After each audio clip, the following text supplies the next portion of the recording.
Report, সেই রিপোর্টে আয়ের উৎস, ব্যয় সামগ্রিকভাবে সেটা আমরা প্রকাশ করব এবং নির্বাচন কমিশনের কাছে আমরা যখন রেজিস্ট্রেশন নিতে যাব, আমাদের এই মাসে সকল কাগজপত্র জমা হবে। যেহেতু আমাদের দল একটা এখন প্রাতিষ্ঠানিক রূপে যাচ্ছে, রেজিস্ট্রেশন আমরা আশা করি আমরা দ্রুত সময়ের মধ্যে পাবো। তাই আমরা আর্থিক যে ব্যবস্থাপনাটা সেটাও আমরা সম্পূর্ণ একটা প্রাতিষ্ঠানিক ব্যবস্থাপনার উপর দাঁড়া করাতে চাচ্ছি এবং নির্বাচন কমিশনে আমরা আমাদের সকল হিসাব প্রদান করব। আরেকটি বিষয় হচ্ছে যে যারা সাধারণ মানুষ জুলাই গণঅভ্যুত্থান থেকে কিন্তু আপনারা দেখেন যে এই গণঅভ্যুত্থান যে একজন প্রশ্ন করেছিলেন যে এটা আসলে সাস্টেনেবল হবে কিনা।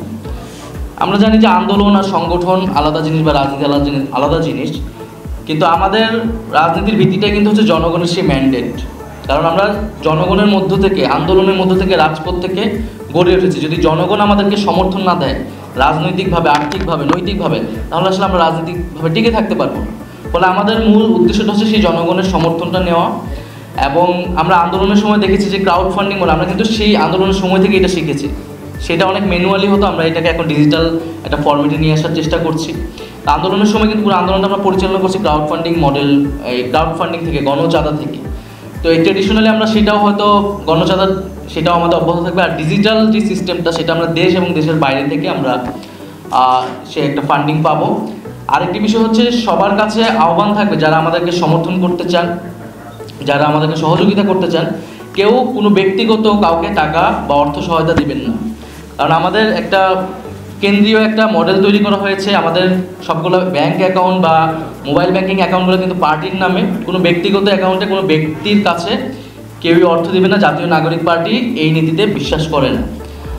আর এছাড়া যদি আমাদের ফাইন্যান্স টিম রয়েছে, আমাদের অ্যাকাউন্ট নাম্বার রয়েছে, এর বাইরে যদি কোনো প্রতিষ্ঠান বা কারো কাছে আমাদের এনসিপি বা আমাদের ছাত্রদের নামে যদি কেউ নাম ব্যবহার করে, সেটিও আমাদের কাছে জানাবেন, আমাদের দপ্তরে জানাবেন, আমাদের শৃঙ্খলা কমিউনিকেশন জানালে আমরা সেটার যথাযথ ব্যবস্থা নেব। কারণ অনেক জায়গায় আমরা দেখেছি যে আমাদের নাম ব্যবহার করে অনেক ধরনের অনৈতিক সুবিধা নেওয়ার চেষ্টা করা হয়েছে।